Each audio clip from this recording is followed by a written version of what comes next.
বন্ধুরা, ইরানের কাছে F-15 সিরিজের একটি স্পেশাল এডিশনের বিমান রয়েছে যেটা তারা কখনোই প্রকাশ্যে আনতে চায় না। 7 থেকে 8 মাস আগে একবার তারা এটাকে বের করে একটি সফল উড়ান সম্পন্ন করেছিল, আর তারপর থেকেই নড়ে চড়ে বসে গোটা বিশ্ব। এরপর থেকে গোটা বিশ্ব বেশ ভালো করেই জানে ইরানের আকাশে শত্রু যুদ্ধবিমান ঢুকলে কি হতে পারে। কিন্তু মধ্যপ্রাচ্যের বর্তমান পরিস্থিতির মধ্যেও ইরান তাদের আধুনিক বিভিন্ন যুদ্ধ সরঞ্জাম সামনে আনলেও তাদের সেই এফ স্পেশাল সিরিজের যুদ্ধবিমান এখনও বের করেনি।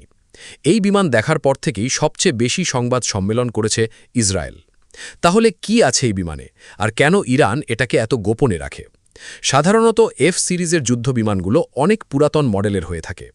ইসরায়েল এবং আমেরিকার কাছে অত্যাধুনিক F-22 এবং F-35 সিরিজের যুদ্ধবিমান রয়েছে। এগুলো পঞ্চম প্রজন্মের যুদ্ধবিমান।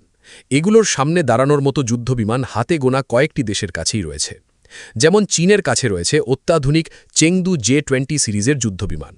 অবাক করার মতো ব্যাপার হলো, চীনের এই যুদ্ধবিমানের ডিজাইন বিশ্বের অন্যান্য সাধারণ যুদ্ধবিমানের ডিজাইন থেকে একেবারেই আলাদা।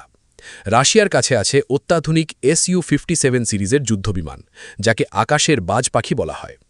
বিভিন্ন আন্তর্জাতিক প্রতিবেদনে বলা হয়েছে ইরানের কাছে থাকা এই যুদ্ধবিমান পঞ্চম প্রজন্মের না হলেও চতুর্থ প্রজন্মের ফাইটার জেটকে ছাড়িয়ে গেছে।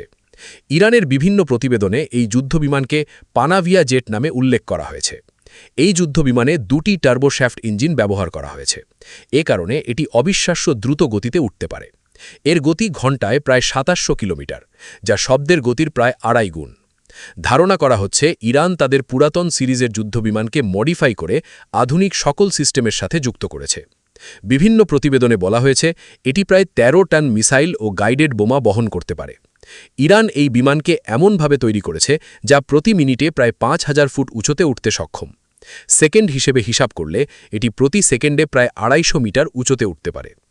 ইরান তাদের পুরনো বিমানকে সুপার মডিফাই করতে পারে এমন বেশ কয়েকটি রেকর্ড রয়েছে। মধ্যপ্রাচ্যের এই চলমান পরিস্থিতির মধ্যেই তারা তাদের 70 বছর পুরনো F-Tomcat সিরিজের যুদ্ধবিমান বের করেছিল। শুধু তাই নয়, তারা সেই বিমানের সফল উড়ান সম্পন্ন করেছে বলেও জানা গেছে, এবং ইতিমধ্যেই এটিকে মধ্যপ্রাচ্যের এক বিশেষ মিশনে ব্যবহার করা হয়েছে বলে বিভিন্ন আন্তর্জাতিক গণমাধ্যম জানিয়েছে।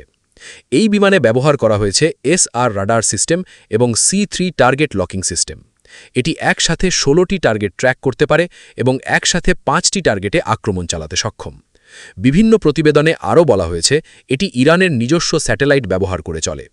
শত্রু দেশ চাইলেও এই নেটওয়ার্কের সিগন্যাল জ্যাম করতে পারবে না।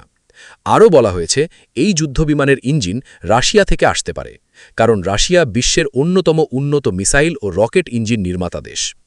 ইরানের IRGC কমান্ডার বলেছেন, মধ্যপ্রাচ্যে এখনও পর্যন্ত এমন কোনো পরিস্থিতি তৈরি হয়নি যেখানে এই যুদ্ধবিমান ব্যবহার করার প্রয়োজন হবে। তার এই বক্তব্যের পরেই অনেকেই ধারণা করছেন এটি অত্যন্ত হাইটেক যুদ্ধবিমান হতে পারে। অনেকে আবার মনে করছেন এটি রাশিয়ার MiG-29 যুদ্ধবিমানের কাছাকাছি কোনো সংস্করণ হতে পারে। আর গোটা বিশ্ব ভালো করেই জানে MiG-29-এর ক্ষমতা কতটুকু।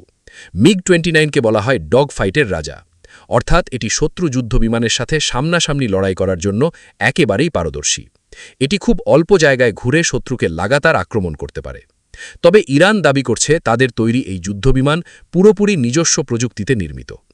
ইসরায়েল বলছে এর পেছনে রাশিয়ার গোপন সহযোগিতা থাকতে পারে এবং তাদের মতে এটি আন্তর্জাতিক আইনের লঙ্ঘন।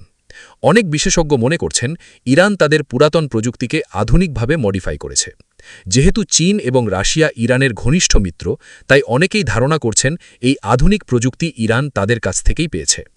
ইরান যেভাবে তাদের মিসাইল প্রোগ্রাম উন্নত করছে এবং ড্রোন প্রযুক্তিতে অগ্রগতি দেখিয়েছে, সেখানে তাদের হাতে উন্নত প্রজন্মের যুদ্ধবিমান থাকাটা অস্বাভাবিক কিছু নয়।